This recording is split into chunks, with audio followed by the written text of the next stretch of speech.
হযরত আদম আলাইহিস সালাম পৃথিবীতে কত বৎসর জীবিত ছিলেন? হযরত আদম আলাইহিস সালাম পৃথিবীতে কত বৎসর জীবিত ছিলেন বা বেঁচে ছিলেন?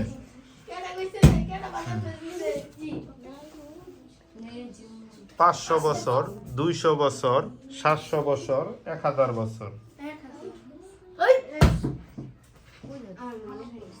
হ্যাঁ, বয়েজ টিম আগে বলবে।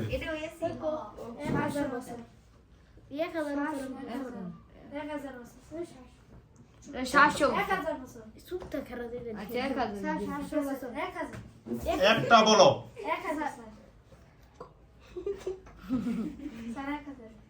তারা 1500 বছর। সঠিক উত্তর হচ্ছে 1000 বছর। 1000 বছর হযরত আদম আলাইহিস সালাম বেঁচে ছিলেন পৃথিবীতে। সেকেন্ড কোশ্চেন, পৃথিবীর সবচেয়ে ছোট দেশ ভ্যাটিকান সিটি, বলতে হবে এই ভ্যাটিকান সিটি কোন দেশের মধ্যে অবস্থিত? এই ভ্যাটিকান সিটিটা কোন দেশের মধ্যে অবস্থিত?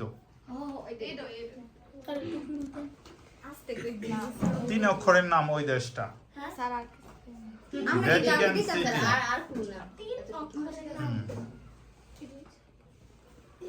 3, 2, ভয়েস টিম। তারা হচ্ছে জাপান। Excellent, Italy. চলে যাচ্ছি আমরা নেক্সট কোশ্চেনে।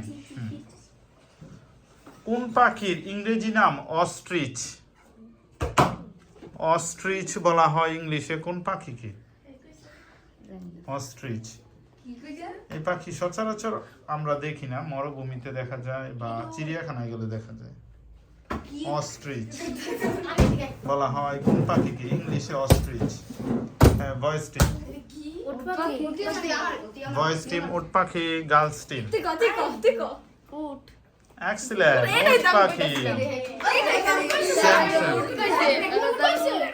উটই তো, উট পাখি তো, পাখিটা আমি বলে দিয়েছি। উট পাখি। হ্যাঁ, আর 2টা কোশ্চেন বাকি আছে। বসুন্ধরা শব্দের অর্থ কি? বসুন্ধরা শব্দের অর্থ কি? বসুন্ধরা শব্দের অর্থ, বসুন্ধরা শব্দের অর্থ কি? শব্দের অর্থ বসুন্ধরা আমরা বলি না, বসুন্ধরা ধনদানে পুষ্পে ভরা আমাদের এই বসুন্ধরা, একটা গান আছে না?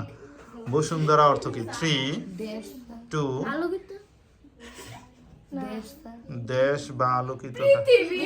এক্সেলেন্ট, সেটি হচ্ছে পৃথিবী। বসুন্ধরা অর্থ। Last question. Girls team 10 marks এগিয়ে আছে। লাস্ট কোশ্চেনে দেখা যাক বয়েজ টিম কিছু করতে পারে কি না।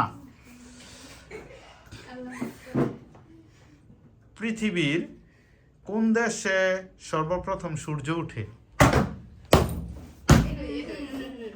পৃথিবীর কোন দেশে সর্বপ্রথম সূর্য ওঠে আগে বলবে গার্লস টিম। তারা হচ্ছে জাপান। Excellent, Japan. সেই হিসাবে চূড়ান্ত বিজয়ী হচ্ছে গার্লস টিম। কংগ্রেচুলেশনস।